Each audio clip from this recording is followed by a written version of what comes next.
ہم تو رکھتے ہیں مسلمانوں کا دین، دل سے ہے خدا میں ختم المرسلین، دل سے ہے خدا میں ختم المرسلین،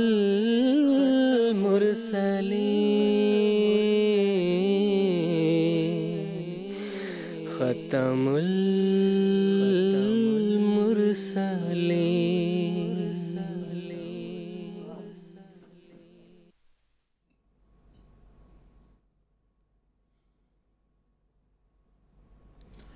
اعوذ باللہ من الشیطان الرجیم، بسم اللہ الرحمن الرحیم۔ ناظرین کرام، السلام علیکم ورحمۃ اللہ وبرکاتہ۔ آج 24 اکتوبر 2020 ہفتے کا دن ہے۔ انڈیا میں اس وقت رات کے 9:30 بجے ہیں اور جی ایم ٹی کے مطابق اس وقت سحر کے 4 بجے ہیں۔ اور ناظرین، یہ وقت ہے پروگرام راہ ہدیٰ کا۔ قادیان دارالامان سے ایک مرتبہ پھر پروگرام راہ ہدیٰ کی ایک سیریز لے کر اس وقت ہم آپ کی خدمت میں حاضر ہیں۔ پروگرام راہ ہدیٰ کے تعلق سے ہمارے مشاہدین یہ جانتے ہیں کہ یہ ایک لائیو پروگرام ہے اور انٹریکٹیو بھی ہے، اور اس کے 4 ایپیسوڈز پر مشتمل ایک سیریز ہم قادیان دارالامان سے بھی آپ کی خدمت میں پیش کرتے ہیں۔ یہ پروگرام لائیو اور انٹریکٹیو ہم صرف اپنے مشاہدین کے لیے منعقد کرتے ہیں تاکہ ہمارے مشاہدین بھی ہمارے ساتھ اس پروگرام میں جڑ سکتے ہیں اور اپنے سوالات اور اپنے استفسارات ہمارے علماء کرام کے پینل میں پیش کر کے ان کے جوابات حاصل کر سکیں۔ تو ناظرین، آج کا ہمارا یہ پروگرام بھی لائیو ہے اور انٹریکٹیو ہے، اور ہم سے رابطہ کرنے کے لیے مختلف سہولیات ہمارے مشاہدین کے لیے اس وقت دستیاب ہیں، جس میں ٹیلی فون لائنز ہیں جس کے ذریعے سے آپ ہمارے اسٹوڈیو کے ساتھ کنیکٹ ہو سکتے ہیں اور اپنا سوال ہمارے علماء کرام کے پینل میں پیش کر سکتے ہیں۔ اسی طرح ٹیکسٹ میسیجز، فیکس میسیجز اور ای میلز کی بھی سہولت موجود ہے، جس کے ذریعے سے آپ ہم تک رابطہ کر سکتے ہیں اور اپنے سوالات ہم تک پہنچا سکتے ہیں۔ تو ناظرین، آج کے ایپیسوڈ میں آپ ہمارے ساتھ شریک گفتگو ہونا چاہتے ہیں اور ہمارے ساتھ اس پروگرام میں جڑنا چاہتے ہیں، تو میں امید کرتا ہوں کہ ہم سے رابطے کی تفصیل اس وقت آپ اپنے ٹیلی ویژن اسکرین پر ملاحظہ فرما رہے ہوں گے۔ ناظرین، قادیان دارالامان سے 4 ایپیسوڈز پر مشتمل جو سیریز اس وقت ہم آپ کی خدمت میں لے کر حاضر ہوئے ہیں، جس کا کہ آج یہ پہلا ایپیسوڈ ہے جو اس وقت ہم آپ کی خدمت میں نشر کر رہے ہیں۔ اس ایپیسوڈ میں ہم حب الوطنی کے تعلق سے بات کریں گے کہ اسلام وطن سے محبت کا کیا حکم دیتا ہے اور ایک مسلمان سے حب الوطنی کا کیا تقاضا کرتا ہے، حکومتی قوانین کی پاسداری کے تعلق سے یا حکمرانوں کے احترام اور ان کی اطاعت کرنے کے حوالے سے اسلام کی کیا تعلیمات ہیں، یہ آج کے ایپیسوڈ میں ہم آپ کی خدمت میں پیش کریں گے، کیونکہ حب الوطنی کے نتیجے میں نہ صرف یہ کہ ہم دنیا میں امن کو قائم کر سکتے ہیں، بلکہ خدا تعالیٰ کے قرب کو حاصل کرنے کا بھی یہ ایک اہم ذریعہ ہے۔ تو ناظرین، اس ایپیسوڈ کی تمہید کی طرف جانے سے پہلے آج کے اس پروگرام میں جو علماء کرام ہمارے ساتھ شامل گفتگو ہوں گے اور جو اس وقت ہمارے پینل میں موجود ہیں، ان کا میں تعارف آپ کی خدمت میں پیش کرنا چاہتا ہوں۔ مکرم و محترم مولانا محمد کریم الدین صاحب شاہد ہیں اور ان کے ساتھ تشریف رکھتے ہیں مکرم و محترم مجاہد احمد صاحب شاستری۔ دونوں حضرات آپ جانتے ہیں کہ قادیان کے جو پروگرام راہ ہدیٰ کی سیریز ہیں اس میں تشریف لاتے ہیں اور اہم گفتگو آپ کے ساتھ کرتے ہیں اور آپ کے سوالات کے بھی تسلی بخش جوابات دینے کی کوشش کرتے ہیں۔ میں آپ دونوں حضرات کا پروگرام راہ ہدیٰ میں خیر مقدم کرتا ہوں۔ ناظرین، آج جب ہم دنیا کی حالت کی طرف دیکھتے ہیں تو ہمیں نظر آتا ہے کہ دنیا بڑی تباہی کی طرف بڑی تیزی کے ساتھ جا رہی ہے اور انسانیت کو ہلاکت کی طرف دھکیلنے والی مختلف وجوہات ہیں اور مختلف عوامل ہیں، جس میں سے بنیادی طور پر یہی چیز ہے کہ انسان خدا تعالیٰ کی ہستی کو بھلا بیٹھا ہے اور تکبر میں بڑھ چکا ہے اور مادیت میں غرق ہونے کے نتیجے میں اپنے آپ کو امن سے دور اور تباہی کے قریب کر چکا ہے۔ اور اسی طرح مختلف عوامل ہیں، جیسے کہ ہم اخبارات میں پڑھتے ہیں کہ اقتصادی بحران ہے، معاشی بحران ہے۔ ایک طرف ہم یہ بھی دیکھتے ہیں کہ مختلف ممالک میں ان کے اپنی اندرونی حالت بھی بہت تشویشناک ہے۔ کہیں پر ہم دیکھتے ہیں کہ مختلف سیاسی مسائل ہیں، کہیں پر ہم دیکھتے ہیں کہ فرقہ واریت ہے، کہیں پر ہم دیکھتے ہیں کہ رنگ و نسل کے اختلافات ہیں، کہیں پر مذہبی اختلافات ہیں، جس کے نتیجے میں خانہ جنگی کی صورت بنی ہوئی ہوتی ہے اور عوام حکمرانوں کے خلاف لڑ رہی ہوتی ہے، اور وہ حکمران بجائے اس کے کہ عوام کے حقوق ادا کریں وہ ان پر ظلم کرنا شروع کر دیتے ہیں، جس کے نتیجے میں دنیا میں ایک بدامنی کی کیفیت اس وقت پیدا ہوئی ہے۔ لیکن دنیا میں جس قدر بھی مسائل اس وقت ہم دیکھتے ہیں، ان تمام مسائل کا حل ہمارے عقیدے کے مطابق اسلامی تعلیمات میں موجود ہیں۔ جب ہم اسلامی تعلیمات کا مطالعہ کرتے ہیں، جب ہم قرآن مجید کا مطالعہ کرتے ہیں، تو ہم دیکھتے ہیں کہ قرآن مجید بنیادی طور پر جو حکمران ہے، جو حاکم وقت ہے، ان کی اطاعت کی تعلیم دیتا ہے، ان کے ساتھ وفاداری کا ہمیں اصول سکھاتا ہے، اور جو ملکی قوانین ہیں اس کی پاسداری کا ہمیں حکم دیتا ہے۔ نہ صرف یہ بلکہ وطن کے ساتھ مخلصانہ محبت کا اسلام ہم سے تقاضا کرتا ہے۔ جب ہم قرآن مجید کا مطالعہ کرتے ہیں تو مختلف انبیاء کرام کے ہجرت کے واقعات بھی اس میں مذکور ہیں، تو وہاں پر ہمیں نظر آتا ہے کہ کس طرح انبیاء کرام کے اندر بھی اللہ تعالیٰ نے اپنے وطن کے ساتھ جو محبت ہے وہ ودیت کر رکھی تھی، جس کے نتیجے میں جب ان کی ہجرت ہوتی ہے تو وہ اپنے وطن سے مخلصانہ وفاداری اور اپنے وطن کے ساتھ محبت کے جذبات کا اظہار کرتے ہیں، جس کو قرآن مجید نے بھی رقم کیا ہوا ہے۔ اور جب ہم حضرت اقدس محمد مصطفیٰ صلی اللہ علیہ وسلم کے زمانے کی طرف نظر دوڑاتے ہیں تو آپ صلی اللہ علیہ وسلم نے فرمایا ہے کہ حب الوطن من الایمان، کہ وطن سے محبت انسان کا ایک ایمانی تقاضا ہے، کہ جو حقیقی مسلمان ہے اس کے لیے ضروری ہے کہ وہ وطن سے محبت کرے۔ خدا سے محبت اور وطن سے محبت میں کسی قسم کا ٹکراؤ نہیں ہے۔ حضرت اقدس محمد مصطفیٰ صلی اللہ علیہ وسلم نے فرمایا ہے کہ جو شخص وطن سے کامل محبت کرتا ہے اور اس کے ساتھ وفاداری کرتا ہے اور اس کے قوانین کی پاسداری کرتے ہوئے اس کے حکام کی اطاعت کرتا ہے، تو یہ دراصل قرب الہی کے حصول کا ایک ذریعہ ہے۔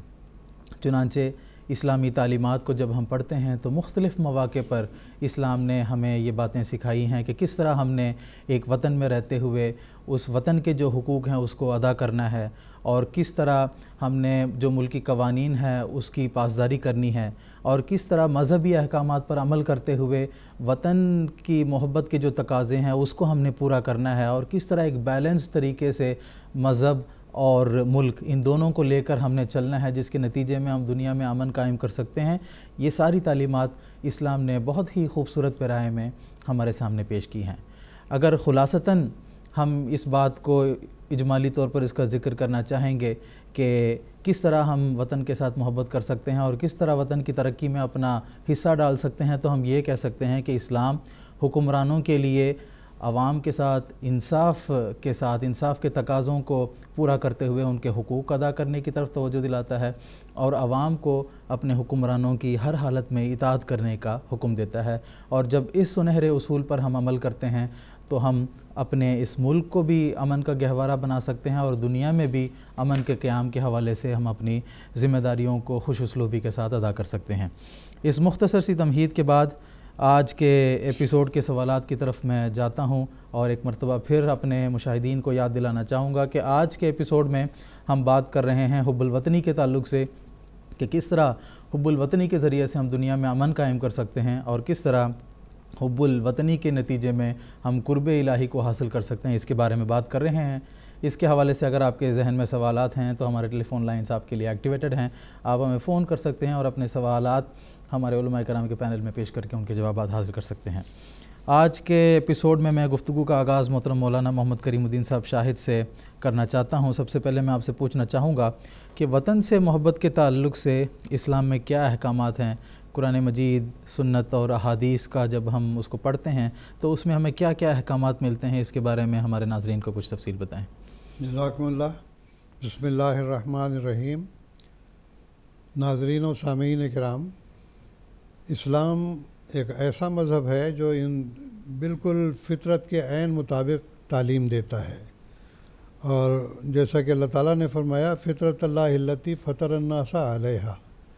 کہ اللہ تعالیٰ نے جس فطرت پر انسان کو پیدا کیا ہے وہ خدا تعالیٰ کی ودیت کردہ ہے فطرت، اور یہ ایک اشرف المخلوقات انسان کے اندر تو یہ خوبی پائی جاتی ہے کہ جس جگہ وہ پیدا ہوتا ہے، پرورش پاتا ہے، اس جگہ سے اس کو ایک دلی محبت ہو جاتی ہے، دلی لگاؤ ہو جاتا ہے۔ انسان تو خیر اشرف المخلوقات ہے، ہم یہ دیکھتے ہیں کہ درندے چرندے اور دوسرے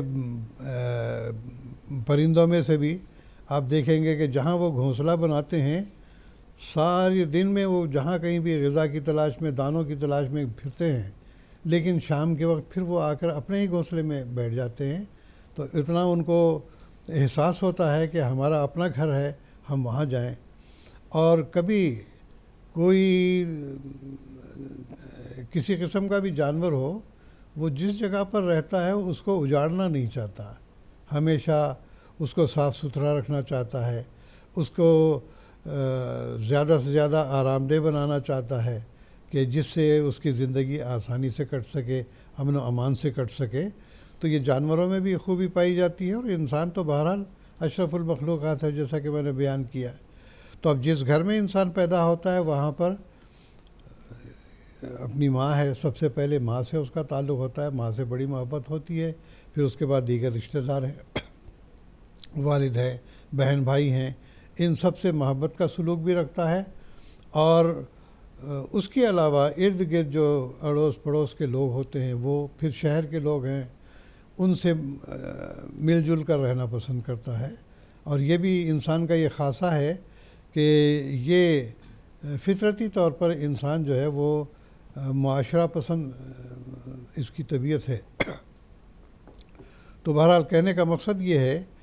کہ وطن سے محبت، جیسا کہ آپ نے بیان کیا، مشہور حدیث ہے حضرت صلی اللہ علیہ وسلم کی کہ حب الوطن من الایمان، انسان جس عقیدے میں بھی رہتا ہو اس کے دل کے اندر اپنے وطن کی محبت بہرحال جاگزی ہوتی ہے، اور کبھی اپنے وطن کو اجاڑنا نہیں چاہتا۔ اس کے لیے اللہ تعالیٰ نے یہ خاص طور پر فرمایا ہے کہ آپس میں رشتہ داری ہو یا حکومت کی پالیسیاں ہوں یا معاشرے میں رہتے ہوئے انسان کے کیا حقوق ہیں، ماں باپ کے کیا حقوق ہیں، بہن بھائیوں کے کیا حقوق ہیں، پھر یہ ہے کہ پڑوسیوں کے کیا حقوق ہیں۔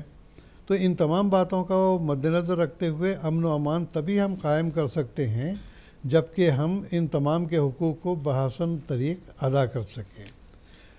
سب سے بڑی بات یہ ہے کہ جیسا کہ آپ نے بھی اشارتاً ذکر کیا ہے کہ بسا اوقات ایسا ہوتا ہے کہ جو حکمران ہیں وہ عدل و انصاف سے کام نہیں لیتے ہیں، اور خصوصاً جب کہ ڈکٹیٹرشپ جہاں پر قائم ہے۔ اور پھر اب جمہوریت کا جو دور آ چکا ہے، اس میں بھی ہم دیکھتے ہیں کہ بہت بڑی خرابیاں ہیں۔ ایک تو نمائندے جو چنے جاتے ہیں وہ یہ دیکھ کر نہیں چنے جاتے کہ بھئی یہ ہمارے تمام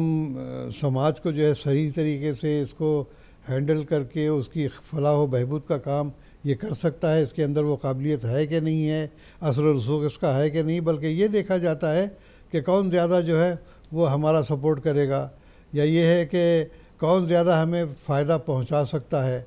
تو لیاقت کی طرف دھیان نہیں دیا جاتا،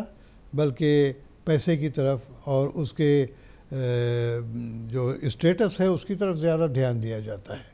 تو یہ چیز اسلام نے خاص طور پر قرآن مجید کی تعلیم نے ہمیں یہ سکھایا ہے کہ جیسا کہ آپ نے بھی اشارتاً ذکر کیا کہ جو اولی الامر ہیں ان کو یہ ہدایت ہے کہ عدل و انصاف سے کام لیں، وَأَقْسِطُوا إِنَّ اللَّهَ يُحِبُّ الْمُقْسِطِينَ، اونچ نیچ دیکھ کے اگر صحیح رنگ میں عدل و انصاف سے فیصلے کریں گے، عدل کے ساتھ فیصلے کریں گے تو بہت ساری خرابیاں دور ہو جاتی ہیں۔ ورنہ انسان بعض دفعہ رشتہ داروں کی طرف جھک جاتا ہے، دوستوں کی طرف جھک جاتا ہے، پھر وہ عدل و انصاف قائم نہیں رہتا ہے، بلکہ وہاں پر بدامنی پیدا ہو جاتی ہے۔ اور دوسری طرف رعایا کو یہ حکم ہے کہ اطیعوا اللہ و اطیعوا الرسول و اولی الامر منکم، کہ اللہ کی بھی اطاعت کرنی ہے، جو اللہ نے احکام دیے ہیں اس کی پابندی کرو، تبھی تم امن میں رہ سکتے ہو۔ وہ اطیعوا الرسول، اللہ کے جو نمائندے کے طور پر اللہ تعالیٰ نے تمہاری اصلاح کے لیے نبی یا پیغمبر یا رشی منی اوتار بھیجے ہیں، ان کی ہدایات پر اگر عمل کرو گے تو لازمی بات ہے کہ تم امن و امان میں رہو گے، تمہارا معاشرہ اچھا رہے گا اور دنیا کے اندر بہتری پیدا ہوگی۔ تو یہ دونوں کی اطاعت ہوئی۔ اس کے ساتھ اللہ نے ایک اور پابندی لگا دی، وہ اولی الامر منکم، تم میں سے جو بھی تمہارا حاکم ہے، جو اولو الامر ہے، تو اس کی بھی اطاعت کرنا لازمی ہے۔ اب ہم دیکھتے ہیں کہ اس کے مطابق حضرت ابراہیم علیہ السلام کے دور سے بھی دیکھیں، حالانکہ اس وقت اکثریت وہاں کی بت پرست تھی، بادشاہ بھی جو نمرود تھا وہ بھی انتہائی درجے کا مشرک قسم کا بادشاہ تھا، بلکہ وہ مخالف تھا حضرت ابراہیم علیہ السلام کا، یہاں تک کہ اس نے آگ میں جلانے کی بھی کوشش کی۔ تو ایسے تمام حالات میں بھی حضرت ابراہیم علیہ السلام نے یہ نہیں کہ اس کی مخالفت کی ہو، یا احکام جو جس کو ہم کہیں کہ اولی الامر کے جو احکام ہیں یا بادشاہ کے جو احکام ہیں اور جو قانون اس نے بنایا ہے اس کی پابندی نہ کی ہو، اس کی پابندی انہوں نے کی ہے۔ حضرت یوسف علیہ السلام کا ذکر دیکھیں کہ فرعون یہ بھی ایک ایسا بادشاہ تھا جو خود سر تھا، لیکن جب اس کے دربار میں گئے ہیں تو انہوں نے ان کی فرما برداری بھی اختیار کی، بلکہ اپنا من چاہا عہدہ وہاں پر لیا اور اس کی وزارت میں انہوں نے کام کیا ہے باقاعدہ۔ اور اسی طرح سے ہم دیکھیں موسیٰ علیہ السلام فرعون کے وقت میں یہ آئے ہیں، فرعون کے احکام کی پابندی انہوں نے ضرور کی ہے، لیکن یہ کہ یہ مطالبہ بھی ان کے سامنے رکھا کہ بنی اسرائیل کو ہم لے جانا چاہتے ہیں، آخر وہ نہیں مانا تو اللہ کے حکم سے ان کو لے جانا پڑا آخر۔ تو یہ بھی ایک معاملہ ہے کہ جب انسان کی زندگی کسی حکومت میں یا ملک میں دوبھر ہو جائے تو پھر اس کو وہاں سے نکل جانا چاہیے، انشاءاللہ آگے بحث آئے گی اس کی بھی۔ تو اسی طرح سے حضرت عیسیٰ علیہ السلام ہیں، رومن حکومت تھی، لوگوں نے ان کو بدنام کرنے کے لیے یہ کہا تھا کہ یہ رومن حکومت کا مخالف ہے، اور کسی نے آگے سوال کیا کہ ہم جو پیسے خرچ کرتے ہیں یا چندہ دیتے ہیں یہ کس کو دیں، خدا کو دیں یا رومن امپائر کو دیں؟ انہوں نے کہا، یہ سوال تھا کہ یہ کہے گا خدا کو دو تو ہم کہیں گے یہ جی باغی ہے حکومت کا۔ حضرت عیسیٰ نے جواب دیا جو خدا کا ہے خدا کو دو، اور جو شہنشاہ کا ہے وہ شہنشاہ کو دو، جو قیصر کا ہے قیصر کو دے دو۔ اب اس کے بعد ہم دیکھتے ہیں حضرت محمد مصطفیٰ صلی اللہ علیہ وسلم باوجود اس کے کہ مکے میں 13 سال تک نبوت کے بعد آپ رہے ہیں، اگرچہ وہاں پر کوئی اسٹیبلش گورنمنٹ نہیں تھی، وہاں پر یہ قبائلی حکومتیں تھیں، جو قبیلہ کہتا تھا اس کے مطابق کام چلتا تھا، ان کے احکام اپنے ہوا کرتے تھے، لیکن پھر بھی مکے میں جو بھی قبیلے کی حکومت تھی اس کی آپ نے پابندی کی، بلکہ آپ نے یہ بھی کہا کہ روایات میں اس کا ذکر آتا ہے کہ نبوت سے پہلے بھی عبداللہ بن جدعان ایک شخص تھا، اس نے دیکھا کہ یہ لوگ لڑتے مرتے ہیں، آپس میں سر پھٹول کرتے ہیں، بد امنی پیدا ہو جاتی ہے اور دلوں کے اندر نفرتیں اور کدورتیں پیدا ہو رہی ہیں، تو اس نے پھر ایک ایسی تنظیم بنائی جس کا نام رکھا جاتا ہے حلف الفضول۔ کہا جاتا ہے کہ یہ فضل نامی جو ہے اس کے اندر 2-3 آدمی تھے، اس کی وجہ سے اس کا نام ہی حلف الفضول یعنی فضول کا فضلوں کا معاہدہ سمجھا جاتا ہے۔ آپ نے حضرت صلی اللہ علیہ وسلم نے اس میں خود شرکت کی۔ ان کا معاملہ یہ تھا کہ ظالم کے ہاتھ کو ہم روکیں گے اور امن و امان قائم کریں گے۔ تو حضرت صلی اللہ علیہ وسلم نے بھی اپنے دور میں اپنے وقت کی جو حکومتیں اس وقت کی تھی اس کی پابندی کی ہے، باوجود اس کے کہ آپ نے بڑی تکلیفیں اٹھائی ہیں، حتیٰ کہ آپ پر حملے ہوئے ہیں، آپ کا پتھراؤ آپ پر کیا گیا، خون آپ کا بہایا گیا، لیکن 13 سال تک مکے میں باوجود ان تمام تکالیف کے ملک کو نہیں چھوڑا، بلکہ یہاں تک آتا ہے کہ جب آپ کو مجبوراً مکے کو چھوڑ کر ہجرت کر کے مدینہ جانا پڑا تو اس وقت کہتے ہیں کہ مکے سے باہر آپ نکل کے مکے کی طرف منہ کر کے بڑے درد کے انداز میں آپ نے فرمایا کہ اے مکے کی سرزمین تو مجھے بہت پیاری ہے، لیکن کیا کروں کہ تیرے رہنے والے مجھے رہنے نہیں دیتے۔ آپ کی آنکھوں میں آنسو آ گئے تھے۔ تو یہ وطن کی محبت ہے جو محمد مصطفیٰ صلی اللہ علیہ وسلم نے ہمیں سکھائی۔ پھر سب سے بڑی بات یہ ہے کہ قرآن مجید میں اللہ تعالیٰ نے اس بات کی طرف بھی ہمیں توجہ دلائی ہے کہ اطیع اللہ و اطیع الرسول اولی الامر منکم کے علاوہ ان اللہ یامرکم ان تؤدوا الامانات الی اہلہا، جیسا کہ میں نے بیان کیا کہ ایسے اہل شخص کو چنو جو شخص تمہارے مشکلات کو حل کرنے والا ہو، تمہاری تکالیف کو دور کرنے والا ہو، امن و امان قائم کرنے والا ہو۔ تو یہ سب ایسی باتیں ہیں، بحث کو میں زیادہ لمبا نہ کرتا ہوا اس سلسلے میں بانی جماعت احمدیہ حضرت مسیح موعود علیہ الصلوۃ والسلام اور آپ کے خلفاء کے چند اقتباسات آپ کے سامنے رکھنا چاہتا ہوں۔ حضرت بانی جماعت احمدیہ فرماتے ہیں اسلام ہمیں ہرگز یہ نہیں سکھاتا کہ ہم ایک غیر قوم اور غیر مذہب والے بادشاہ کی رعایا ہو کر اور اس کے زیر سایہ ہر ایک دشمن سے امن میں رہ کر پھر اس کی نسبت بد اندیشی اور بغاوت کا خیال دل میں لائیں، بلکہ وہ ہمیں حکم دیتا ہے کہ اگر تم اس بادشاہ کا شکر ادا نہ کرو جس کے زیر سایہ تم امن میں رہ رہے ہو، تو تم خدا تعالیٰ کا بھی شکر ادا نہیں کیا۔ یہ ستارہ قیصریہ کا حوالہ ہے، صفحہ 36 کا۔ اسی طرح آپ نے فرمایا تبلیغ رسالت میں کہ خدا تعالیٰ نے جس گورنمنٹ کے ماتحت ہمیں کر دیا ہے اس کی فرما برداری کرنا ہمارا فرض ہے۔ یہ امن و امان قائم کرنے کے لیے بہت ضروری ہے۔ اب دیکھیے، لوگ تو اعتراض کرتے ہیں کہ مرزا صاحب نے گورنمنٹ انگریزی کی تعریف کی ہے، نعوذ باللہ من ذالک، گورنمنٹ انگریزی کے آپ پٹھو تھے۔ اب بتائیے کہ جس گورنمنٹ نے ایسی ظالم حکومتوں سے ہمیں نجات دی جو کہ ہمیں نماز نہیں پڑھنے دیتے تھے، جو قرآن نہیں پڑھنے دیتے تھے، اسلام کی تبلیغ نہیں کرنے دیتے تھے، ایسے لوگوں سے نجات دے کے یہاں پر امن و امان قائم کیا اور مذہبی رواداری قائم کی اور اس کے ساتھ ہی مذہبی آزادی ہمیں دی، اس گورنمنٹ کا شکریہ ادا کرنے کا حق تھا اور آپ نے وہ حق ادا کیا ہے۔ یہ نہیں کہ آپ گورنمنٹ انگریزی کے پٹھو تھے، نعوذ باللہ من ذالک۔ اسی طرح سے آج کی حکومتوں میں بھی ہم ہندوستان میں اگر رہتے ہیں تو ہمارا فرض ہے کہ ہندوستان کی حکومت کے ہم پورے پاسدار رہیں۔ اب دیکھیے، موجودہ دور میں کورونا کا بڑی وبا پھیلی، ایسی صورت میں ہم نے حضرت امیر المومنین خلیفۃ المسیح سے رہنمائی چاہی تو حضور نے یہی فرمایا کہ وہاں کی گورنمنٹ جو تمہیں ہدایات دیتی ہے اس کی تم پابندی کرو، اور اس کی پابندی اللہ تعالیٰ کے فضل سے ہم حکومت کی پابندی کر رہے ہیں۔ تو بہرحال آگے میں خلفائے احمدیت کے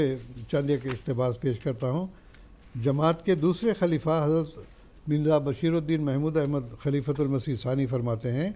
ہمارا اصل یہ ہے کہ جو حکومت جس ملک میں قائم ہو گئی ہو ہمیں اس کے ساتھ وفادار رہنا چاہیے، اور اگر اس میں کچھ خرابیاں ہوں تو اس کے ساتھ مل کر امن ذرائع سے ان کی اصلاح کی کوشش کرنی چاہیے۔ پس ہم اپنے اصل کے ماتحت ہر ملک کے بسنے والوں کو کہیں گے کہ وہ اپنے ملک کی خیر خواہی کریں۔ اگر ہمارا اصل دنیا میں قائم ہو جائے تو دنیا سے لڑائی بند ہو جائے۔ تو امن و امان قائم کرنے کے لیے حکومت کی تابعداری بہت ضروری ہے، ورنہ یہاں پر فسادات شروع ہو جائیں گے۔ ہاں، یہ اور بات ہے کہ بعض لوگ جو حکومت کے مخالف بن جاتے ہیں اپنے اغراض کی خاطر، اس کی مثال حضرت مسیح موعود علیہ الصلوۃ والسلام نے یہ دی ہے کہ ان کی بات تو ایسی ہے جیسے کہ ایک شخص ایک ڈال پر بیٹھا ہوا ہے اور اسی ڈال کو کاٹ رہا ہے، تو خود بھی گرے گا اور دوسروں کو بھی اس سے تکلیف پہنچائے گا۔ اسی طرح آپ فرماتے ہیں خلیفۃ المسیح ثانی، یہ الفضل 1 جنوری 1922 کا حوالہ تھا۔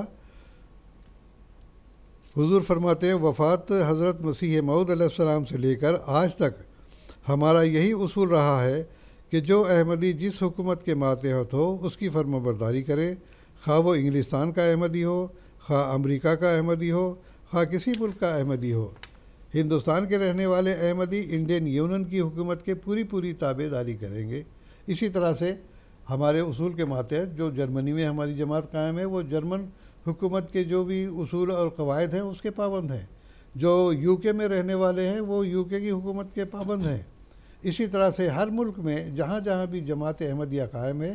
یہ قرآن مجید کی تعلیمات کے عین مطابق ہر حکومت کی پابندی وہ کرتے ہیں، ہر حکومت کی فرما برداری کرنا ان کا شیوا ہے۔ اور بعض لوگ یہ اعتراض کرتے ہیں، جیسے کہ ہمارے بڑے ملک میں ہم پر یہ اعتراض لگایا جاتا ہے کہ نعوذ باللہ من ذالک یہ لوگ ہمارے ملک کے دشمن ہیں، حالانکہ احمدیوں سے بڑھ کر دنیا میں اپنے ملک کا وفادار اور کوئی شخص ہو نہیں سکتا، باوجود اس کے کہ مسلمان ان تعلیمات کو پڑھتے ہیں۔ ورنہ آپ دیکھیں کہ اسلامی ممالک کا کیا حال بن گیا ہے، اسی واسطے کہ حکومت وقت کی فرمانبرداری نہ کرنے کا نتیجہ ہے کہ آپس میں خود لہو لہان ہو رہے ہیں، آپس میں دست و گریبان ہو رہے ہیں۔ کیوں؟ اس واسطے کہ انہوں نے اسلامی اصول کو چھوڑ دیا ہے۔ تو بہرحال قصہ مختصر یہ کہ اسلام نے امن و امان قائم رہنے کے لیے یہ ہمیں تعلیم دی ہے کہ اپنے لوگوں کے ساتھ حسن سلوک کرو، ان کے آرام کا خیال رکھو، امن و امان بحال کرو۔ اگر یہ قرآن مجید یہ بھی کہتا ہے کہ من قتل نفسا بغیر حق فکانما قتل الناس جميعا،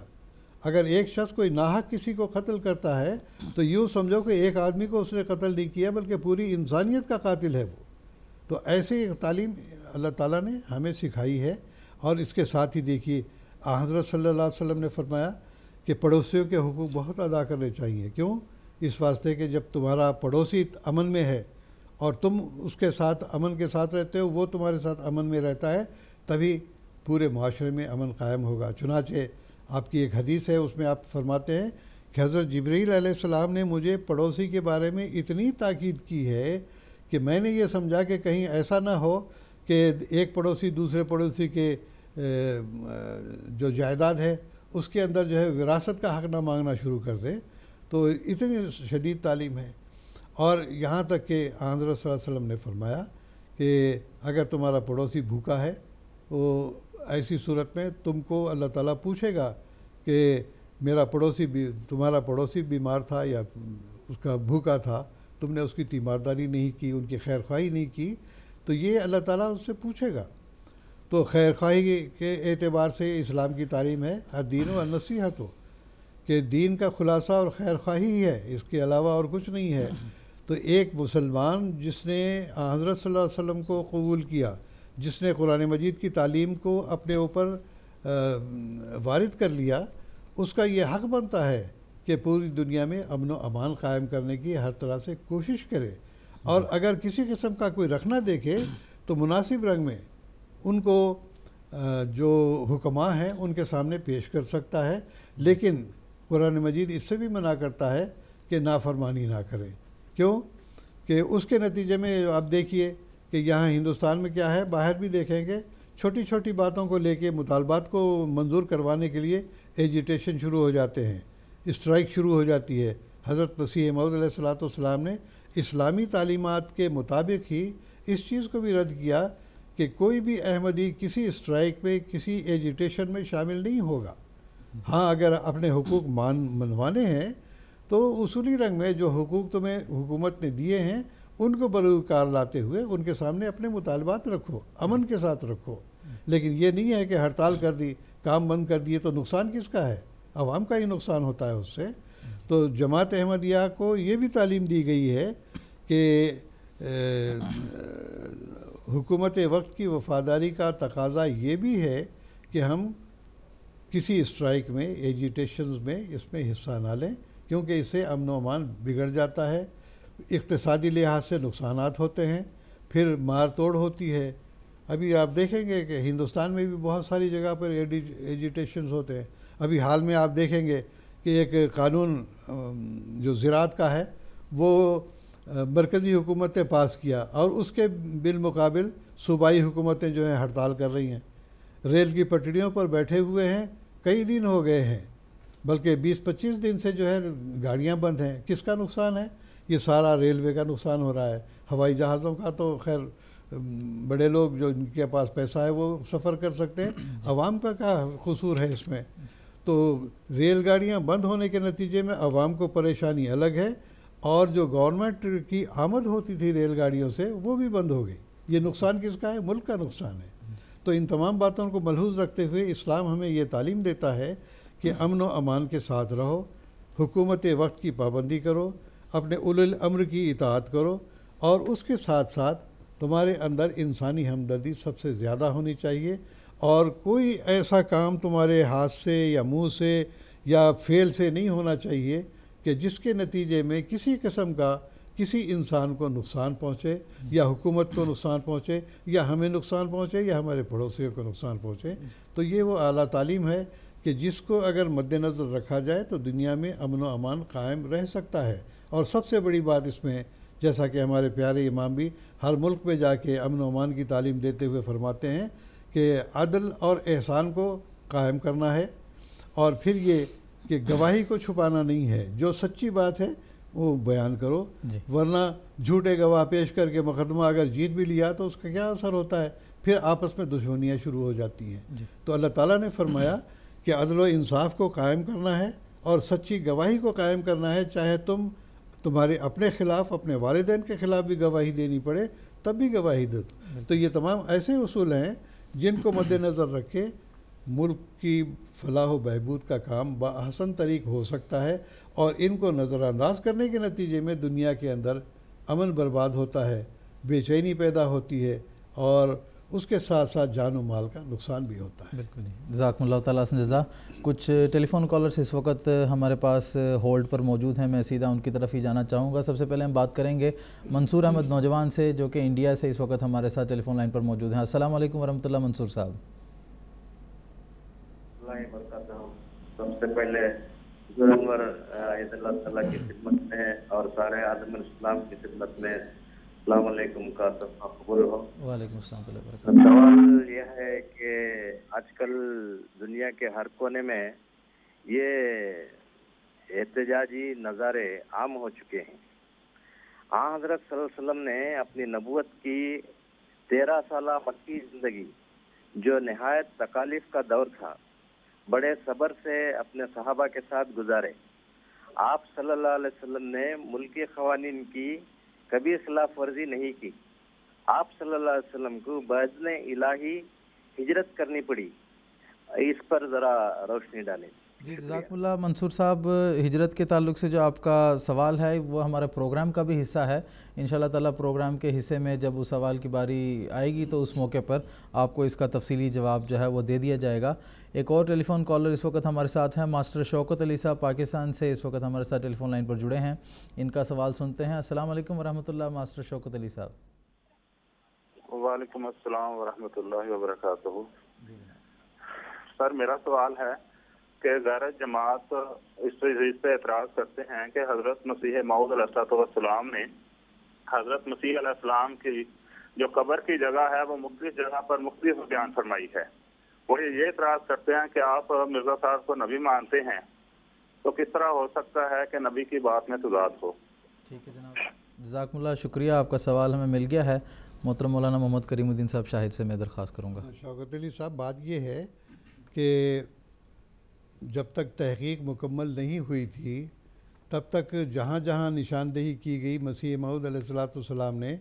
ان جگہوں کا نام لیا ہے۔ مثال کے طور پر حضرت مسیح علیہ السلام کو جب صلیب سے اتارا گیا اور زخموں سے آپ نڈھال تھے، بے ہوشی کا آپ پر عالم طاری تھا، ایسے وقت میں ان کا علاج معالجہ کرنے کے لیے، جیسا کہ انجیل سے بھی ثابت ہے، آپ کو ایک غار نما کمرے میں رکھا گیا تھا، اور اس کا نام بھی عیسائی قبر مسیح کے طور پر یاد کیا کرتے ہیں جو یروشلم میں ہے۔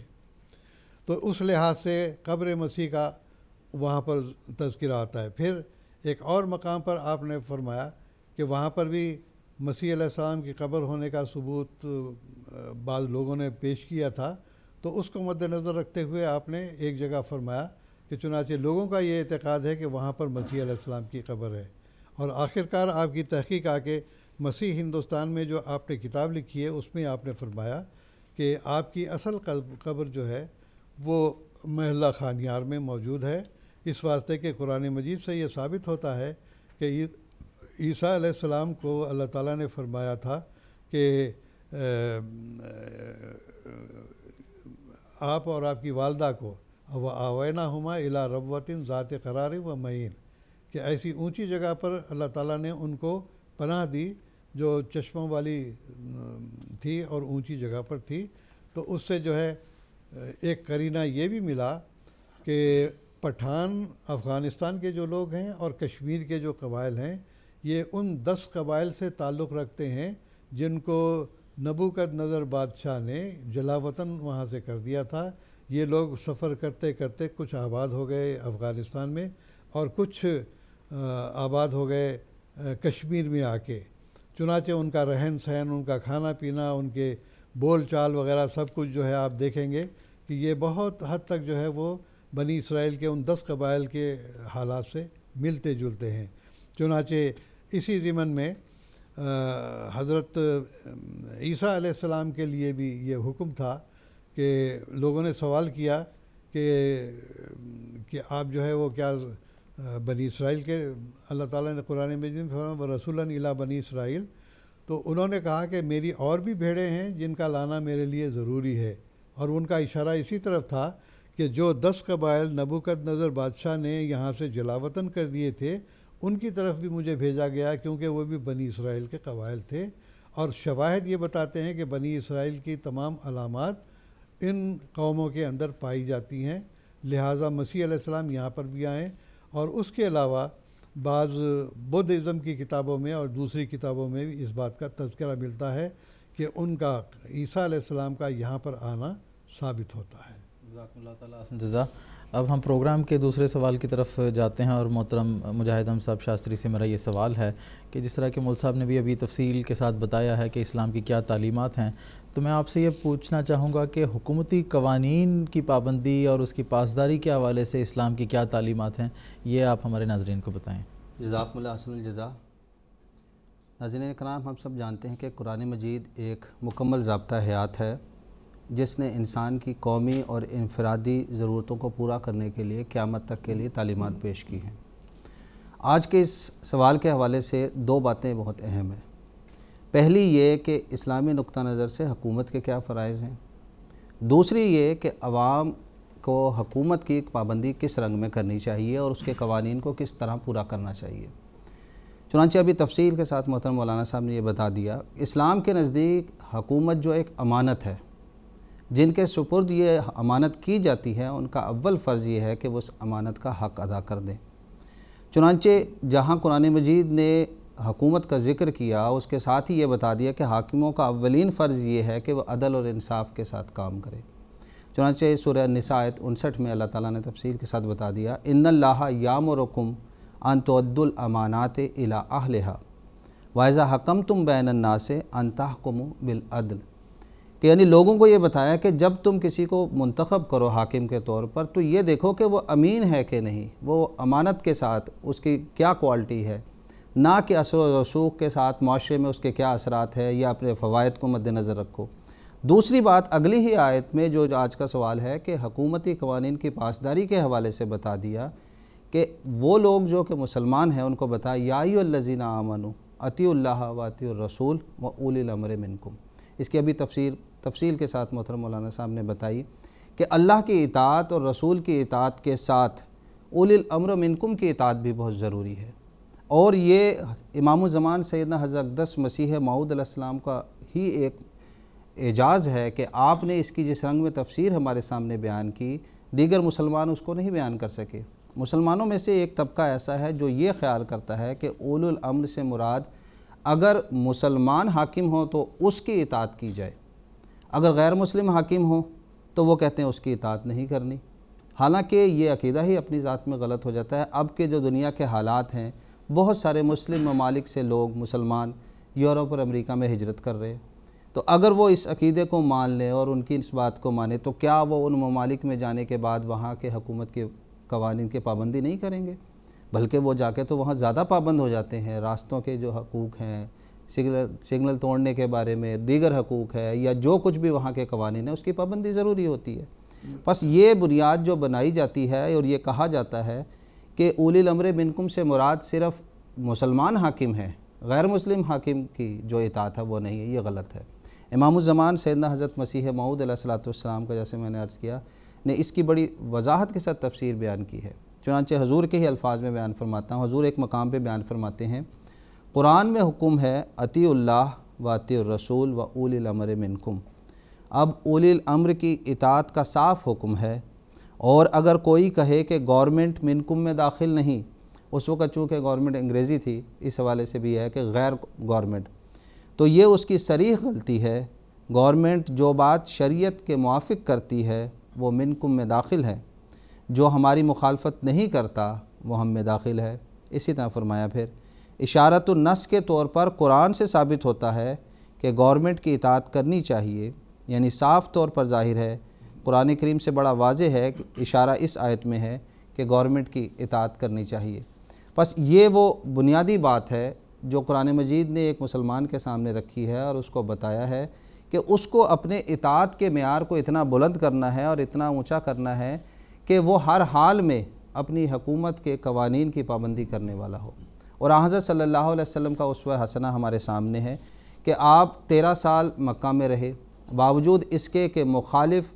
نے طرح طرح سے اذیتیں دی، پریشانیوں میں ڈالا اور ہر طرح کے ظلم کیے، لیکن آپ نے اس وقت کے جو بھی قوانین تھے وہاں کے، کبھی بھی اس پہ مداخلت نہ کی، اور نہ ہی اس کو کبھی توڑنے کی کوشش کی۔ یہاں تک کہ یہ بھی آپ نظارہ تصور میں لائیں کہ 13 سال تک آپ نمازیں ادا کرتے رہے خانہ کعبہ میں، اور اسی خانہ کعبہ کے اندر بتوں کی موجودگی بھی اس وقت موجود تھی، ہبل بھی وہی تھا، لات بھی وہیں پہ تھا۔ لہٰذا حضرت صلی اللہ علیہ وسلم کا یہ اسوہ ہمارے سامنے ہے کہ آپ نے ہر رنگ میں یہ ہمیں بتایا کہ اطاعت کے قانون کی کرنی ہے، اور کبھی بغاوت اور فساد کے راستے کو اختیار نہیں کرا۔ یہی تعلیم آج ہمارے پیارے امام سیدنا حضرت خلیفۃ المسیح الخامس اید اللہ تعالیٰ بن نصر العزیز بار بار ساری دنیا میں مسلمانوں کو سمجھا رہے ہیں کہ اگر اس سنہری تعلیم کو وہ اختیار کر لیں تو اس کے نتیجے میں ملکوں کے اندر جو آج مسلم ممالک میں فساد آپ دیکھ رہے ہیں کہ عوام اپنے حکومت کے خلاف ہے، راستے بند کیے جا رہے ہیں، ملکی املاک کو ضائع کیا جا رہا ہے، اس کا خاتمہ ہی اسی وقت ہے کہ جب ہم اس بات کو سمجھیں کہ اولی الامر کی اطاعت کرنی ہے۔ حضور کے ہی الفاظ میں آپ کے سامنے رکھتا ہوں، حضور فرماتے ہیں پھر دنیاوی لحاظ سے بھی جو حاکم ہے اس کی دنیاوی معاملات میں اطاعت ضروری ہے۔ کسی بھی حکومت نے اپنے معاملات چلانے کے لیے جو ملکی قانون بنائے ہوئے ہیں ان کی پابندی ضروری ہے۔ آپ اس ملک میں رہ رہے ہیں، یہاں کے قوانین کی پابندی ضروری ہے، بشرطے کہ قوانین مذہب سے کھیلنے والے نہ ہوں، اس سے براہ راست ٹکر لینے والے نہ ہوں۔ پھر اسی طرح آج یہ سنہری تعلیم جماعت احمدیہ کے علاوہ جو اور مسلمان ہیں وہ بھی اس کو چھوڑ چکے ہیں، اور دیگر مذاہب کے بھی ہم جب دیکھتے ہیں تو وہ دیکھ لیں ذرا سی کوئی بات ہو جائے حکومت کے خلاف، کوئی بات ان کے اپنے منشا کے خلاف جو وہ سمجھتے ہیں اپنے خیال میں کہ حکومت نے غلط کر دیا،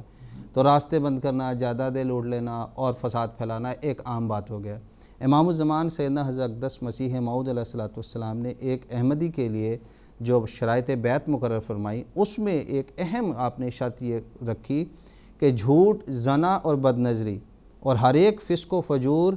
ظلم اور خیانت اور فساد اور بغاوت کے طریقوں سے بچتا رہے گا۔ پس یہ ایک احمدی کے لیے یہ ضروری ہے کہ وہ تبھی کامل اور صحیح اور سچا احمدی بنے گا جب وہ اس شرائط بیعت پر عمل بھی کر رہا ہوگا اور بغاوت کے طریقوں سے بچتا ہوا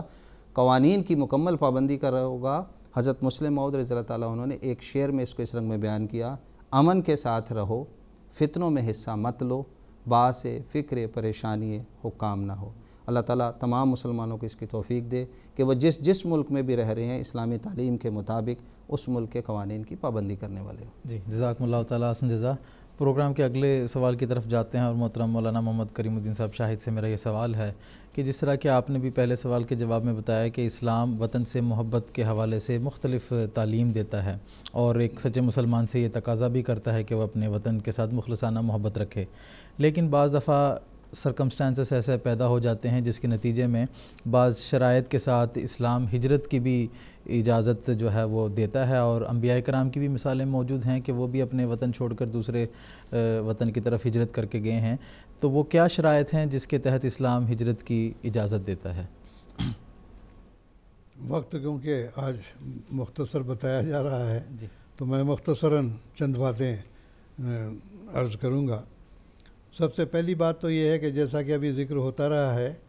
کہ حضرت محمد مصطفیٰ صلی اللہ علیہ وسلم نے جب نبوت کا دعویٰ فرمایا 13 سال تک مکے میں رہے، اور باوجود اس کے کہ سخت سے سخت تکالیف دی جاتی تھیں آپ نے صبر سے، حوصلے سے کام کیا اور کسی قسم کا کوئی مخالفانہ رد عمل نہیں دکھایا۔ چنانچہ احادیث میں ذکر آتا ہے کہ حضرت خباب بن الارت رضی اللہ تعالیٰ عنہ ایک دفعہ آئے، حضرت صلی اللہ علیہ وسلم خانہ کعبہ کے سائے میں اپنی چادر سے ٹیک لگائے ہوئے بیٹھے تھے، تو انہوں نے آتے ہی سوال کیا، یا رسول اللہ الا تستنصر لنا الا تدعو لنا، کہ یا رسول اللہ اتنی مصائب اور مشکلات ہیں، جان کے لالے پڑے ہوئے ہیں، کیا آپ اللہ سے مدد طلب نہیں کرتے ہمارے لیے کہ وہ ان مصائب مشکلات کو دور کر دے، اور پھر یہ کہ اللہ تعالیٰ سے آپ دعا نہیں کرتے کہ یہ دور ہمارا ختم ہو جائے؟ تو حضرت صلی اللہ علیہ وسلم جو ٹیک لگائے بیٹھے تھے اٹھ کے سیدھے بیٹھ گئے اور بڑے جلال کے ساتھ فرمایا کہ دیکھو تم لوگ جلدی کرتے ہو، تم سے پہلے جو قومیں تھیں انہوں نے دین کو اختیار کرنے کے نتیجے میں ایسی تکالیف برداشت کی ہیں کہ گڑھا کھودا جاتا تھا، اس کے اندر آدمی کو آدھا گاڑ دیا جاتا اور اوپر سے آری چلائی جاتی، اس کو 2 ٹکڑے کر دیا جاتا تھا، لیکن پھر بھی وہ اپنے دین سے برگشتہ نہیں ہوتا تھا۔ پھر یہ تھا کہ لوہے کی کنگیاں لائی جاتی تھیں اور اس کا دین کو اختیار کرنے والے شخص کا گوشت اتنا نوچا جاتا کہ اس کی ہڈیاں اور اعصاب ظاہر ہو جاتے، لیکن پھر بھی وہ دین سے نہیں ہٹتے تھے۔ لیکن تم لوگ تو جلدی کرتے ہو۔ زمانہ آتا ہے، اللہ تعالیٰ اپنے وعدے ضرور پورا کرے گا کہ ایک اکیلا سوار صنعاء سے لے کے حضرموت تک جو ہے سفر کرے گا، اس کو سوائے خدا کے اور اپنی بھیڑ بکریوں میں بھیڑیے کے علاوہ اور کسی کا ڈر نہیں ہوگا۔ تو اللہ تعالیٰ نے وہ بھی دکھایا۔ تو کہنے کا مقصد یہ ہے کہ اسلام ہمیں یہ تعلیم دیتا ہے کہ جب ظلم حد سے گزر جائے تو ایسی صورت میں پھر اللہ تعالیٰ کی طرف سے اذن ہوتا ہے کہ تم اگر اس گورنمنٹ رہ کے امن سے نہیں رہ سکتے تو پھر تمہارے لیے بہتر یہ ہے کہ کسی اور جگہ چلے جاؤ جہاں تمہیں امن ملے۔ چنانچہ حضرت صلی اللہ علیہ وسلم نے صحابہ کو حکم دیا کہ مجھے معلوم ہوا کہ عرب کا اور حبشہ جسے ایبیسینیا بھی کہتے ہیں یا ایتھوپیا بھی کہتے ہیں، وہاں کا بادشاہ بڑا ہی عادل ہے اور وہ رعایا کا بڑا خیال رکھنے والا ہے، تم لوگ وہاں ہجرت کر جاؤ۔ چنانچہ پہلے قافلے میں 11 مرد اور 4 عورتیں تھیں، اس کے بعد 18 لوگوں کا قافلہ گیا ہے، تو اس کا نام تھا نجاشی، اور اصل نام تو اس کا اسحمہ تھا، لیکن عام طور پہ رقب اس کا نجاشی تھا۔ تو اللہ تعالیٰ کے فضل سے وہاں جا کے امن و امان ہوا۔ تو دوسری طرف جب حضرت صلی اللہ علیہ وسلم کو اذن ہوا کہ اب تم ہجرت کر جاؤ، تو اس وقت اللہ تعالیٰ نے فرمایا کہ ہجرت کرنے کی کیا ضرورت ہے، کیوں ہجرت کریں؟ جیسا کہ ابھی ہمارے ایک بھائی نے سوال بھی کیا تھا کہ والذین ہاجروا فی اللہ من بعد ما ظلموا لنبوئنہم فی الدنیا حسنہ ولاجر الآخرۃ اکبر لو کانوا یعلمون۔ یہ سورۃ النحل کی 41ویں آیت ہے۔ تو ترجمہ اس کا یہ ہے کہ جن لوگوں نے اللہ تعالیٰ کی خاطر ظلم کرنے کے بعد ہجرت اختیار کی ہے، ان کو ہم جو ہے دنیا میں بہترین جگہ عطا کریں گے۔ تو یہ ایک بات تو یہ سامنے آ گئی کہ جب ظلم حد سے گزر جائے، ان کا رہنا وہاں پر مشکل ہو جائے، تو ایسی صورت میں وہاں سے ہجرت کر جانا بہتر ہے، بجائے اس کے کہ ہم کوئی ایجیٹیشن کریں یا یہ کہ حکومت کی مخالفت کریں، بلکہ ہمارا یہ حق نہیں، بلکہ ہمیں وہاں سے چلے جانا چاہیے۔ دوسری آیت میں اللہ تعالیٰ نے فرمایا ان ربک للذین ہاجروا من بعد ما فتنوا ثم جاہدوا وصبروا ان ربک من بعدها لغفور الرحیم۔ یہ بھی سورۃ النحل کی 111ویں آیت ہے۔ مطلب یہ ہے کہ یقیناً پھر اس کے بعد تیرا رب للذین ہاجروا، جن لوگوں نے ہجرت کی ہے، من بعد ما فتنوا، جب کہ ان کو فتنے میں ڈالا گیا۔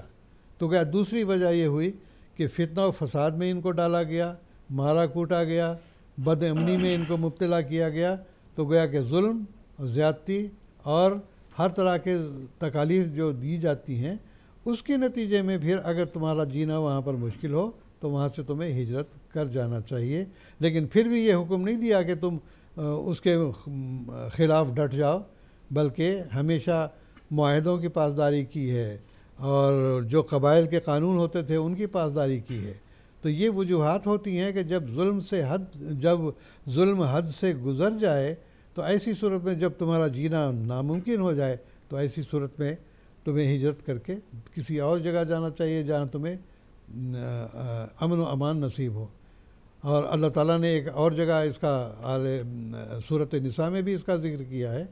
کہ جو لوگ ہجرت کر کے جاتے ہیں تو ہجرت کر کے جانے کے نتیجے میں اللہ تعالیٰ ان کو بڑی وسعت عطا کرتا ہے۔ تو بہرحال خلاصہ کلام یہ ہے کہ کسی صورت میں بھی حکومت وقت کی مخالفت نہیں کرنی ہے، تابعداری کرنی ہے۔ اگر تمہارا جینا مشکل ہو جائے تو ہجرت کر جاؤ وہاں سے۔ یہ ہجرت کے عام طور پر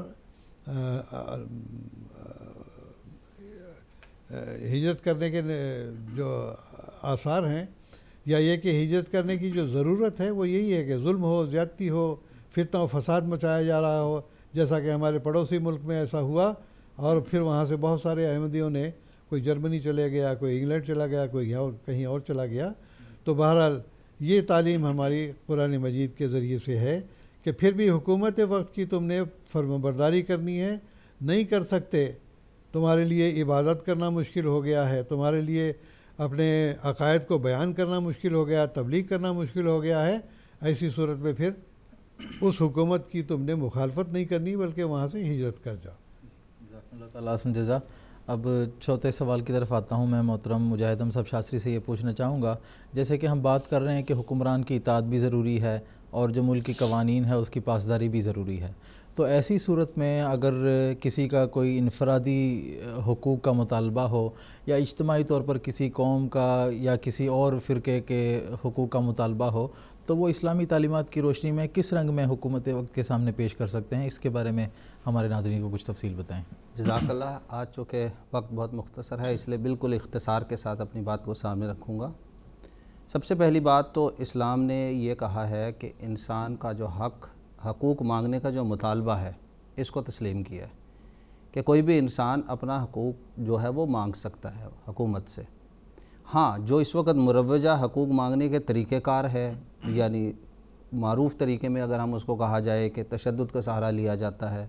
ملکی املاک کو نقصان پہنچایا جاتا ہے، ان طریقوں سے اسلام کا اختلاف ہے۔ بنیادی چیز اسلام نے حق مانگنے کا جو حق ہے مطالبہ اس کو قبول کیا ہے، ہاں جو طریقہ کار ہے اس سے اختلاف کیا ہے۔ پھر وہ کیا طریقہ کار ہے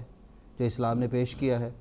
امام الزمان سیدنا حضرت اقدس مسیح موعود علیہ السلام نے قرآن مجید کی آیات کی روشنی میں جو حل ہمارے سامنے پیش کیا ہے وہ میں رکھنا چاہوں گا۔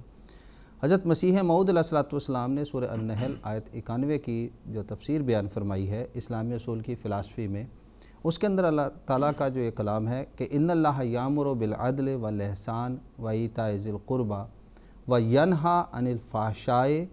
والمنکر والبغی، کہ اللہ تعالیٰ نے عدل کا حکم دیا ہے کہ اور اس رنگ کا عدل جیسا کہ آپ قریبی رشتہ داروں سے کرتے ہو، اور پھر بتایا کہ منع کیا ہے اللہ تعالیٰ نے بے حیائی کے ساتھ اور ناپسندیدہ باتوں سے اور بغاوت سے۔ حضرت مسیح علیہ السلام روحانی خزائن اسلامی اصول کی فلسفی میں یہ بیان فرماتے ہیں کہ بغ کسے کہا جاتا ہے؟ یہ عربی زبان کا لفظ ہے، مسیح اسلام کے الفاظ ہیں، حق کے واجب میں کمی رکھنے کو بغی کہتے، اور یا حق کے واجب سے افروزنی یعنی زیادتی کرنے کو بھی بغی کہتے۔ ایسا لفظ جو قرآن مجید نے استعمال کیا ہے وہ یہ ہے کہ اگر آپ اپنے حق سے بڑھ جا رہے ہیں تو بھی بغاوت ہے، اور جو آپ کے حقوق ادا کرنے کی ذمہ داری ہے اگر اس میں کمی کر رہے ہیں تو بھی بغاوت ہے۔ یعنی اس آیت نے یہ بتا دیا کہ حکومت کی بھی ذمہ داری ہے کہ وہ کلیتاً طور پر جو اس کے ذمہ امانت سپرد کی گئی ہے وہ اس کا حق کی ادائیگی کرے، اگر وہ نہیں کر رہی وہ بھی بغاوت میں شامل ہو رہی ہے۔ اور عوام کی یہ ذمہ داری ہے کہ وہ مطالبات کرنے کا اس کو حق ہے، لیکن ان مطالبات کے ساتھ ان کے لیے ضروری ہے کہ وہ اپنے حق تو مانگتے ہیں لیکن ان کے اوپر جو ان کے فرائض ہیں اس کی طرف وہ توجہ کم دے رہے ہوتے، یعنی وہ حق کے واجب ہے اس پہ نظر نہیں ہوتے، اور یہ صرف تو اعلان ہو رہا ہوتا ہے کہ حق دو میرا، حق دو میرے، اس کی جمع حقوق ہے، میرے حقوق مجھے دیا جو۔ پھر اس کو ایک رنگ میں اور بھی سمجھ لیں، حق ہم کہتے ہیں سچائی کو، سچائی کے معنی میں جو بات ثابت شدہ مسلم ہو نہ اس میں کمی کی جائے نہ ہی اس میں کسی رنگ کی زیادتی کی جائے۔ بس اگر ہم یہ مانگ رہے ہیں کہ میرا حق مجھے دیا جائے تو پھر اس کے لیے ضروری ہے کہ ہمیں اپنے فرائض بھی ادا کرنے پڑیں گے۔ مثلا ایک مثال دیتا ہوں تاکہ بات ذرا اور واضح ہو جائے۔ گورنمنٹ کی طرف سے ہدایت ہوتی ہے کہ انکم ٹیکس دیا جائے۔ اب اگر ایک شخص انکم ٹیکس کی چوری کرتا ہے تو وہ انکم ٹیکس کی جو چوری کر رہا ہے تو وہ دیگر لوگوں کے حقوق کو مار رہا ہے، کیونکہ اسی انکم ٹیکس کے پیسوں سے وہ دیگر لوگوں کے اوپر وہ فلاح و بہبود کے کام ہونے تھے، لہٰذا اس نے جہاں اپنے حق میں ادائیگی میں کمی کر دی وہاں اس نے دوسروں میں بھی زیادتی کر دی۔ دوسری بات جو قرآن مجید نے بیان فرمائی وہ یہ تھی کہ حضرت کی مشہور حدیث ہے کہ کلکم رائن و کلکم مسئول عن رعیتہ، پھر آگے آپ نے پوری تفصیل بیان کی، وہ میں چھوڑتا ہوں کہ تم میں سے ہر ایک شخص رائی ہے، نگران ہے، اور اس سے اپنی رعیت کے بارے میں پوچھا جائے گا۔ تیسری چیز جو آپ خاص طور پہ بیان کی جاتی ہے اور وہ ایک خدشہ یہ ہوتا ہے کہ اگر حاکموں کی طرف سے حقوق نہ دیے جا رہے ہوں تو پھر کیا کیا جائے گا؟ حضرت صلی اللہ علیہ وسلم کا ارشاد مبارک ہے کہ آپ صلی اللہ علیہ وسلم نے بخاری کتاب الفتن کی حدیث ہے، اس کا ترجمہ ہے کہ تم میرے بعد دیکھو گے کہ تمہاری حق تلفی کر کے دوسروں کو ترجیح دی جا رہی ہے، نیز ایسی باتیں دیکھو گے جن کو تم برا سمجھو گے۔ یہ سن کر صحابہ نے عرض کیا کہ یا رسول اللہ پھر ایسے وقت میں آپ کا کیا حکم ہے؟ حضرت صلی اللہ علیہ وسلم نے فرمایا اس وقت کے حاکموں کو ان کا حق ادا کرو اور تم اپنا حق اللہ سے مانگو، یعنی تمہارے ذمہ جو فرائض ہیں تم ان فرائض کو ادا کر دو اور تم اللہ تعالیٰ سے اپنا حق مانگو، اور یعنی تم اپنے فرائض پہ توجہ دو گے تو اس کے نتیجے میں بس بنیادی طور پر انفرادی اور قومی حقوق مانگنے کا حکومت سے اسلام نے حق دیا ہے۔ اس حق کو مانگنے کے جو مروجہ طریق ہے اسلام اس کی اجازت نہیں دیتا، بلکہ اسلام یہ کہتا ہے کہ تم نے اطاعت کے دائرے میں رہتے ہوئے خدا تعالیٰ سے اس کا حق مانگنا ہے۔ حضرت مسیح موعود علیہ السلام بیان فرماتے ہیں بیعت کی چوتھی شرط میں ہی خاص طور پر کہ جو شرائط بیعت کی چوتھی شرط ہے کہ یہ کہ عام خلق اللہ کو عموماً اور مسلمانوں کو خصوصاً اپنے نفسانی جوشوں سے کسی نوع کی ناجائز تکلیف نہیں دے گا، نہ زبان سے، نہ ہاتھ سے، نہ اور کسی طرح سے۔ بس یہ جماعت احمدیہ کا ایک اعجاز ہے کہ امام الزمان کی تعلیم کو خلیفۃ المسیح کی رہنمائی میں آج ساری دنیا میں پیش کر رہی ہے، اور آج اگر حقیقی امن قائم کوئی کر سکتا ہے تو وہ یہی اسلامی تعلیم ہے جس پر مسلمانوں کو بھی بہترین طریق پر اور صدق دل سے عمل پیرا ہونا چاہیے۔ جی جزاکم اللہ تعالیٰ احسن جزا۔ آج کے ایپیسوڈ کا آخری سوال ہے جو کہ میں محترم مولانا محمد کریم الدین صاحب شاہد سے کرنا چاہوں گا کہ جیسے کہ ابھی ہم نے بات کی کہ جب ظلم کی انتہا ہوتی ہے تو ہجرت بھی کر سکتے ہیں، تو جب حاکم ظلم میں حد تجاوز کر جاتا ہے تو احادیث میں ہم دیکھتے ہیں کہ انصر اخاک ظالما و مظلوما کا بھی ذکر ملتا ہے، تو شرعی طور پر کیا اجازت حاصل ہے، کس طرح انسان جو ہے اپنے رد عمل کا اظہار کر سکتا ہے، اس کے بارے میں ہمارے ناظرین کو کچھ تفصیل بتائیں۔ وقت کیونکہ بہت مختصر ہے، صرف میں چند باتیں بطور پوائنٹ کے بیان کر دیتا ہوں۔ وہ یہ کہ وسلم نے جو یہ فرمایا کہ انصر اخاک ظالما او مظلوما، کہ اپنے بھائی کی مدد کرو چاہے اس پر ظلم ہو رہا ہو یا ظلم کرنے والا کوئی ہو، یعنی ظالم ہو یا مظلوم ہو دونوں کو جو ہے کی مدد کرو۔ ایک صحابی نے عرض کیا یا رسول اللہ مظلوم کی تو ہم مدد کر سکتے ہیں لیکن ظالم کی مدد ہم کیسے کریں گے، ظالم تو خود ظلم کر رہا ہے۔ تو حضور نے فرمایا اس کے ظلم کے ہاتھ کو روک دو، یہی جو ہے اس کی مدد ہے۔ تو اس سلسلے میں اسلام کی تعلیم یہ ہے، قرآن مجید کی سورۃ الحجرات کی آیت 10 ہے جس میں اللہ تعالیٰ نے واضح طور پر یہ بتایا ہے کہ یہ ترجمہ میں کر دیتا ہوں کہ اگر مسلمانوں کے دو فریق آپس میں جھگڑا کر کے لڑائی کرتے ہیں اور ایک دوسرے سے آمادہ جنگ ہو جاتے ہیں تو ایسے صورت میں اللہ تعالیٰ نے فرمایا کہ فَأَصْلِحُوا بَيْنَهُمَا، دونوں کے درمیان صلح کرا دو۔ ان کا حق بنتا ہے ظالم کی کو بھی سمجھاؤ اور مظلوم کو بھی سمجھاؤ۔ اور آگے فرمایا فَإِن بَغَتْ إِحْدَاهُمَا عَلَى الْأُخْرَى، اگر ایک شخص ایک تو مانتا ہے کہ اچھا جی ٹھیک ہے ہم صلح کرنے کو راضی ہیں، دوسرا کہتا ہے میں نہیں راضی، تو اللہ تعالیٰ فرماتا ہے اگر کوئی نافرمانی کرتا ہے، بغاوت اختیار کرتا ہے، فَقَاتِلُوا الَّتِي تَبْغِي، جو نافرمانی کر کے صلح پر آمادہ نہیں ہے اس کے ساتھ سارے مل کے دوسرے مسلمان جنگ کریں گے اس کے خلاف، حتیٰ تفیہ الی امر اللہ، یہاں تک کہ وہ اللہ تعالیٰ کے حکم کے طرف آ جائے۔ تو گویا کہ جب تک کہ وہ لڑائی سے رک نہ جائے تب تک تمام مسلمان معاشرے کو حکم ہے کہ اس کے خلاف جنگ کرو۔ تو یہی وہ چیز ہے جو امن امان قائم کرنے کے لیے ضروری ہے، ظالم کو ظالم کے ہاتھ سے روکنا یہ بہت بڑی چیز ہے۔ چنانچہ آپ دیکھیں گے دنیا کے اندر جو لڑائیاں ہو رہی ہیں اس میں ظالم کا ساتھ دیا جاتا ہے۔ اب یہ جو UNO بنی ہوئی ہے ہماری یا لیگ آف نیشنز تھی وہ بھی فیل ہو گئی، وہ اسی وجہ سے کہ بعض طاقتوں کے پاس ویٹو کی پاور ہے اور بعض کا جو ہے وہ ظالم اور مظلوم کو نہیں دیکھتے ہیں، وہ دیکھتے ہیں کہ ہمارا حمایتی کون ہے، اس کی طرفداری کر کے اس کی حمایت کرنے کی کوشش کرتے ہیں، جس کے نتیجے میں یہ سارا امن برباد ہو جاتا ہے۔ تو سوال یہی ہے کہ جو ایسی UNO ہمارے ہونی چاہیے کہ ظالم کو اس کے ظلم سے روکنے والی ہو، نہ یہ کہ اس کی طرفداری کرنے والی ہو۔ یہی ہے اس کا ظلم کا ہاتھ روکنا، یہی اس کی مدد ہے اور یہی منشا ہے حضرت صلی اللہ علیہ وسلم کا، اور یہی ایسا اصول ہے جس کے نتیجے میں دنیا کے اندر غریب ہوں یا امیر ہوں سب کے حقوق کا خیال اس میں رکھا گیا ہے، اور اگر کسی کے اندر بغاوت کا مادہ پایا جاتا ہے تو اس کو روکنے کا حکم اسلام نے دیا ہے، قرآن مجید نے دیا ہے، اور یہ ہے کہ جس نے بھی بغاوت کا طریق اختیار کیا ہے، نافرمانی کا طریق اختیار کیا ہے، اس کے خلاف سارے جتنے بھی معاشرے کے لوگ ہیں اس کے خلاف آ جائیں تو اس کو خود عقل آ جائے گی۔ تو یہ طریق ہے اصل صلح اور امن قائم کرنے کا۔ جزاکم اللہ تعالیٰ احسن جزا۔ ناظرین کرام، اس کے ساتھ آج کا ہمارا ایپیسوڈ ختم ہوا چاہتا ہے۔ آخر پر میں حضرت اقدس مسیح موعود علیہ السلام کا ایک اقتباس آپ کی خدمت میں پیش کرتا ہوں جس میں حضور فرماتے ہیں، میں سچ سچ کہتا ہوں اور تجربہ سے کہتا ہوں کہ اللہ تعالیٰ نے اس قوم کو حق کے لیے ایک جرت دی ہے، بس میں اس جگہ پر مسلمانوں کو نصیحت کرتا ہوں کہ ان پر فرض ہے کہ وہ سچے دل سے گورنمنٹ کی اطاعت کریں۔ یہ بخوبی یاد رکھو کہ جو شخص اپنے محسن انسان کا شکر گزار نہیں ہوتا وہ خدا تعالیٰ کا شکر بھی نہیں کر سکتا۔ تو ناظرین، جو قیام امن کے حوالے سے اسلامی تعلیمات پر مشتمل ہماری یہ سیریز ہے، اس کا اگلا ایپیسوڈ مرخہ 31 اکتوبر 2020 ہفتے کے دن انڈین ٹائم کے مطابق رات کے 9:30 بجے اور GMT کے مطابق سحر پیر کے 4 بجے ہم قادیان دارالمان سے آپ کی خدمت میں لائیو پیش کریں گے۔ تب تک کے لیے اجازت دیجیے گا۔ السلام علیکم ورحمۃ اللہ وبرکاتہ۔ آؤ لوگوں کہ یہی نور خدا پاؤ گے، لو تمہیں طور تسلی کا بتایا ہم نے۔ آؤ لوگوں کہ یہی نور خدا پاؤ گے، لو تمہیں طور تسلی کا بتایا ہم نے، لو تمہیں طور تسلی